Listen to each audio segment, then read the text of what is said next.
Terrcana Chapter 2. Showing off. I follow Twilight down the street with my stone armor still on, not only for protection, but to at least cover myself up a bit. I am getting a lot of stares my way from the residents of the town. "So, what are you?" "I never seen any pony like you before," Twilight asked me. "Any pony? I am a human. What are you?" I replied. "I am a pony, a unicorn to be exact." "I never heard of a human before." "Where are you from?" she asked again. "I come from the kingdom of Remoria on the continent of Hindonia," I tell her. She stops and looks back at me. Remoria? Hindonia? I had never heard of such a place. "And we explored the entire world," she says. I frown at that. "Where am I right now?" I ask. "You're in Ponyville on the continent of Equestria," she replies. "Equestria? I never heard of such a place before as well, or seen any people like these." "I have never heard of this place either," I tell her. "Then how you get here?" she asks as we continue walking. I look behind me and notice the guards following us. I looked forward again and answered, "I was given that book by a stranger, and was told to only read it alone. Then I was attacked by some bandits after we departed, and I killed them," I tell her, which she gasped at the news of me killing. I sat down on a boulder and opened the book. A bright flash blinded me, and then I found myself in a dark forest where a strange-looking manticore attacked me. I got stung in the leg, then killed it. I limped out of the forest into this town where I collapsed. I finished saying, "So that book brought you here?" I must admit, I did feel some sort of magic in it, but when I went to read it, the pages were blank," she says. "Blank? I'll have to look at it myself." We stop at a building in front of us. It's a tall, cynical building with two long balconies, tall paint-stained windows, and a pointed roof with flags around it. The guard barracks are located behind town. The guard barracks are located behind town hall, Twilight tells me. We walk around the tall building to see a smaller one that looks more like an apartment complex. We walk inside where a guard behind a desk looks up at us. He nods to Twilight but raises an eyebrow at me. "Hello, Starwood," Twilight says. "Good morning, Miss Sparkle. What can I do for you?" he replies.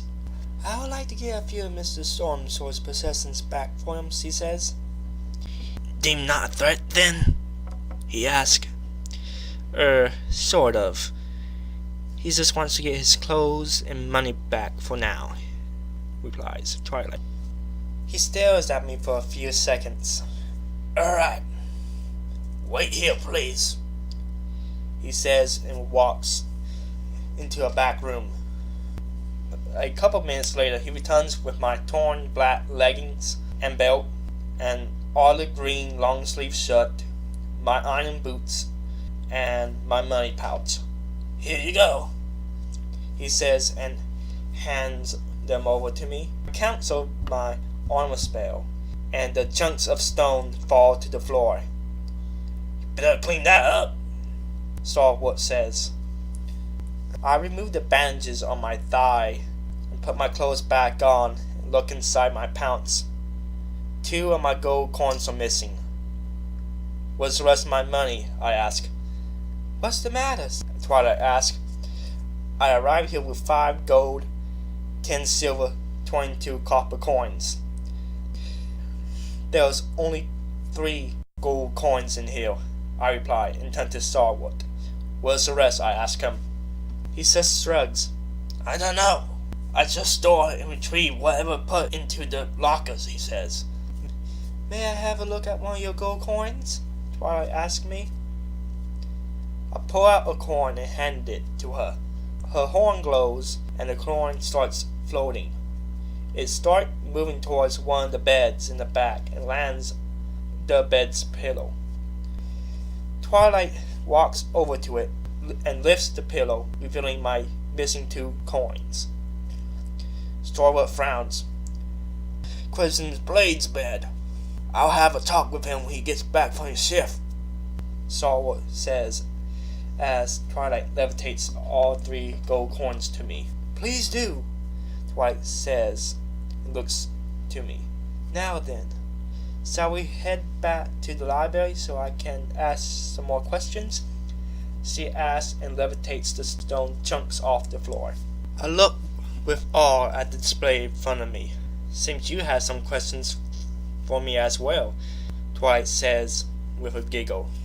I nod in my head and look at Starwood. You better make sure my gear stays in good condition. It belonged to my father, and if any of it is damaged, I'll kick your ass. Got it? I tell him. He nodded unfazed. Don't worry. I'll place it in a locker. Only I have the key too, he replies and heads back into the back room. I turn around and follow Twilight out. The guards from the hospital are out here glaring at me. I glare back and they back off. Twilight dumps the stones to the side of the barracks and looks back at me. Follow me. I can't wait to get started, she says and pulls on my hand. I stumble slightly as I follow behind her. I'm still getting some odd looks from the residents, but now they're more curious than disgusted. Not too long after we left the barracks, we arrive at a large tree with a door, windows, and balconies built in. I look from it to Twilight. What? She says. You live in a tree? I ask. Yes. Why? Something's wrong? She replies. No, just unexpected, I say. She opens the door and invites me in. Spike! I'm home! And we have a guest! She shouts into the house. I look around and see bookshelves carved into the walls. A small table sits in the middle of the room with a couch and 2 armchairs next to it. There are 2 doors to the left and the steel staircase in front of me. Be there in a second, Twilight, a voice replies. A few minutes later, and a small lizard-like person walks down the stairs. He spots me and gasps. Wow, he's tall, he says and walks up to me. He only reaches up to my thighs. What are you? He asks. A human, I reply. What are you? I ask him back. Never heard of a human before. Oh, and I'm a dragon, he says before heading to what looks like a kitchen. You guys want anything to drink? He yells. No thank you, I'm fine, Twilight replies and levitates some sheets of paper and a quill and walks over to the couch. I'd like a glass of water, please, I reply. I walk over and sit next to Twilight. Okay, be right back, Twilight says and brings me a glass of cool water. So let's get to those questions, she says. So what would you like to know? I ask and start drinking. What was that magic you were using called? She asked. I put the empty glass on the table in front of me. We just call it magic. We can use 8 elements to cast our spells. We can combine up to 5 elements at a time or mix elements to gain different effects. I could give you a decent demonstration if I had my staff back. The saw back there was a shield and earth element combined. Then cast as a wall. It also can be cast as an area of effect spell, which will surround the caster in a complete wall. Or it can be self-cast on the caster to give them a makeshift suit of armor, like the one you saw me wearing, I tell her. That's amazing! What are the other elements? She asks me while writing. Water, cold, arcane, fire, life, light, and two others that are made by combining two elements together. Like fire and water makes the steam element, while water and cold make the ice element, I reply. Writes everything I tell her down on the paper. And what the effects have to do with the elements have, she asks. It depends on the matter of the spell. Target spells which attacks a foe in front of you. Area effect spells attacks the area around you. Self-cast spells that affect the caster. There's also different types of spells. Storm spells that leave a storm of fire, lightning, cold, water, and steam in a targeted area. Mines that leave small spills on the ground that deal damage or heal when stepped on. Quakes that cause the ground to shake and with other elements cause additional effects. Sprays that attack the area directly in front of the caster. Noahs that blast the area around you. Beams that attack a single target at a long range. Projectiles that launch a rock or ice shards on its own or with another element combined with it. Shields that reflect beams and sprays but are weak to physical attacks. Wards that reduce certain elemental damage against you. And finally, walls that create defensive cover, blockades, or unstable walls that will deal damage to those that break them, I tell her. She's writing very quickly. Fire, for instance, has multiple effects.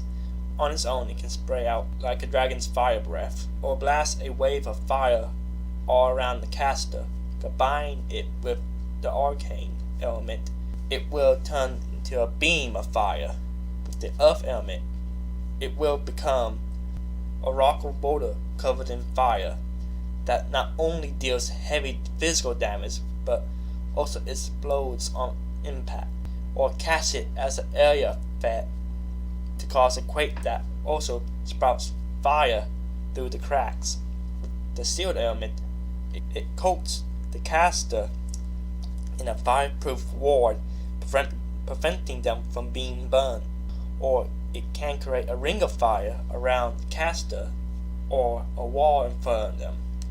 Elements can also be infused with weapons like swords or arrows to give them an added effect. Adding more of the same element only increases that element's effect, I explained to her. This is so fascinating! Our magic works so differently. We gather the magic we need from the atmosphere and store it in our horns. We then use our imagination and willpower to form the spell we wish to cast and release the magic with the thought of what we want it to do, she tells me as she continues to write on the paper.